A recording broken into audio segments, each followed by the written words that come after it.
Hi friends, welcome to my channel. ఎన్నో ప్రయోజనాలు ఉన్న ఈ రాగి లడ్డు ఈ విధంగా చేసుకోండి. హెల్త్కి ఎన్నో బెనిఫిట్స్ ఉన్నాయి. సో వీడియో ప్రాసెస్ మొత్తం చూపించేస్తాను, స్కిప్ చేయకుండా చూసేయండి.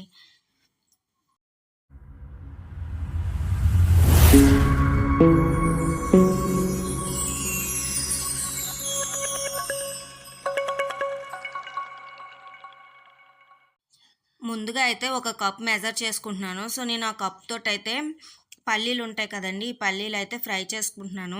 చూడండి, ఇలా ఫ్రై చేసుకోవడం వల్ల పైన పొట్టు మొత్తం వచ్చేస్తుంది కొంచెంసేపు కూల్ అయిన తర్వాత.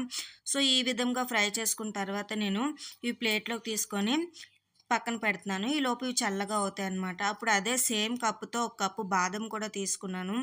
బాదం కూడా నేను ఫ్రై చేసుకుంటున్నాను. ఇవన్నీ ఆయిల్ లేకుండానే ఫ్రై చేస్తున్నానండి. సో ఇవి కూడా ఒక ప్లేట్లో తీసుకొని పక్కన పెట్టుకుంటున్నాను. ఇప్పుడు సేమ్ అదే కప్పుతో జీడిపప్పు కూడా తీసుకున్నానండి. నేను అన్నీ ఒక కప్పే మెజర్ చేసుకున్నాను. సో అన్నీ ఒక కప్పుతోటైతే మెజర్ చేసుకొని ఈ విధంగా చేసుకుంటున్నాను. ఇవి కూడా పక్కన పెట్టుకుందాం. చూడండి, మనం ఈ ప్రాసెస్ అన్ని చేసేలోపు ఒకటి ఒకటి కూల్ అవుతూ ఉంటాయి. ఇప్పుడు ఇందులోనే సన్ఫ్లవర్ సీడ్స్, పంకిన్ సీడ్స్ వేసుకొని ఫ్రై చేసుకుంటున్నాను. చూడండి, ఇది డ్రై రోస్ట్ అయింది కదండి. ఇవి కూడా తీసుకొని పక్కన పెట్టుకుంటున్నాను. ఇప్పుడైతే ఇందులోని మనకి ఫ్రై చనా ఉంటుంది కదండి, ఆ ఫ్రై చనా కూడా వేసుకుంటున్నాను. ఇది కూడా హెల్త్కి చాలా బెనిఫిట్స్ ఉన్నాయి. సో దానికోసమని ఇది ఫ్రై చేయాల్సిన అవసరం లేదు. జస్ట్ అన్నీ ఫ్రై చేస్తున్నాను కదా అని చెప్పి నేను కూడా ఇది 1 కప్ అయితే ఫ్రై చేస్తాను. దీనిపైన పొట్టు అంతా తీస్తాను నేను ఆల్రెడీ. ఇంకా కొంచెం ఉంది, అది కూడా తీసేస్తాను.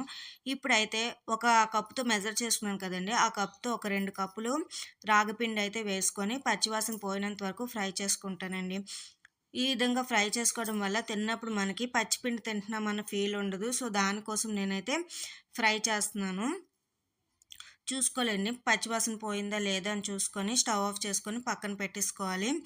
ఇప్పుడు మనము ముందుగా ఫ్రై చేసుకున్నవన్నీ మిక్సీ పట్టుకోలేండి. ముందుగా అయితే నేను జీడిపప్పు అయితే మిక్సీ పట్టుకుంటున్నాను.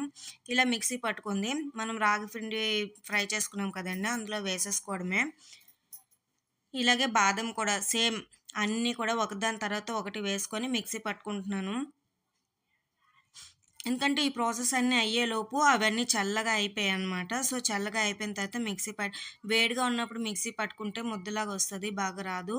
సో దానికోసం చల్లగా ఉన్నప్పుడే మనం అన్నీ ఫ్రై చేసుకోవాలి. చూడండి, అన్నీ కూడా ఇలాగే ఈ విధంగానే మిక్సీ పట్టుకుంటున్నాను. చాలా బెనిఫిట్స్ ఉన్నాయండి. జీడిపప్పు, బాదం పప్పు అన్నీ మనకి అన్ని హెల్త్ బెనిఫిట్స్ వేసాను. ఒక్కటి కూడా నేనేమి వేయలేదు. సో ఇలా చేసి పెట్టుకోవడం వల్ల పిల్లలకి, పెద్దలు అందరూ తినొచ్చండి. ఇది వాళ్ళు తినాలి, వీళ్ళు తినాలి అని ఏమీ లేదండి. మొత్తం ఇంట్లో వాళ్ళందరూ తినొచ్చు.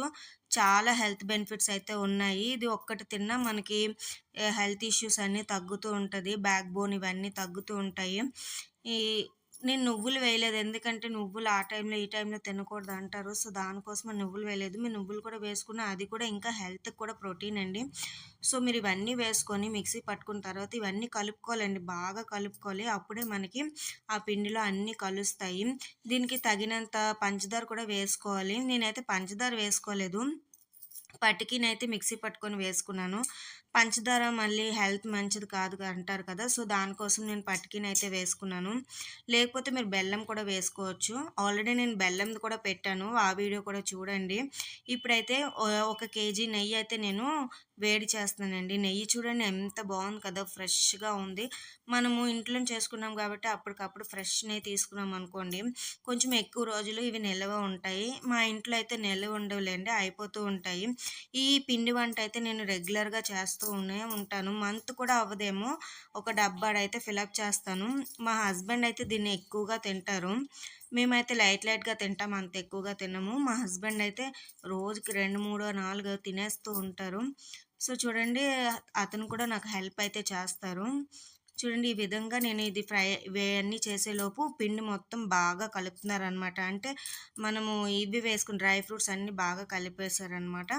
ఇప్పుడైతే దీంట్లోని కొద్దిగా నెయ్యి వేసుకొని ఉండలు చేస్తున్నారు. మా హస్బెండ్ అయితే నాకు హెల్ప్ చేస్తారు, ఎందుకంటే అంత పిండి నేను ఒక్కదాన్ని ఉండలు చుట్టడం కష్టమైపోతుంది. సో దానికోసం మా హస్బెండ్ కూడా నాకు హెల్ప్ చేస్తూ ఉంటారు. ఇద్దరం కలిసి ఇలాగ ఉండలు చేసేయడం వల్ల బేగా కూడా అయిపోతూ ఉంటుంది. సో చూడండి ఈ విధంగా కొంచెం కొంచెం నెయ్యి వేసుకుంటూ ముండులు చుట్టుకుంటూ ఒక కంటైనర్‌లో కానీ దేంట్లోనే వేసుకోవాలి. ఎందుకంటే మూత టైట్‌గా ఉందనుకోండి ఎక్కువ రోజులు నిలువ ఉంటది. సో అదే అండి. సో ఈ విధంగా మనకి ఎన్ని కావాల్సితే అన్ని ఇలాగా స్టోర్ చేసుకోవచ్చు. చూడండి మేమైతే అంత పిండి చేస్తే మాకైతే ఈ డబ్బాకి ఇంతే వచ్చాయి. సో కంపల్సరీగా ట్రై చేయండి ఈ రెసిపీ. పిల్లలు అందరూ తినొచ్చు. వీడియో గనుక నచ్చినట్టయితే please like, share, subscribe friends. Comment చేయండి ఏదైనా డౌట్ ఉంటే. అవినాచాలు సబ్స్క్రైబ్ చేసి అవినాచాలు ఎపిసోడ్ చూస్తుంది. By by.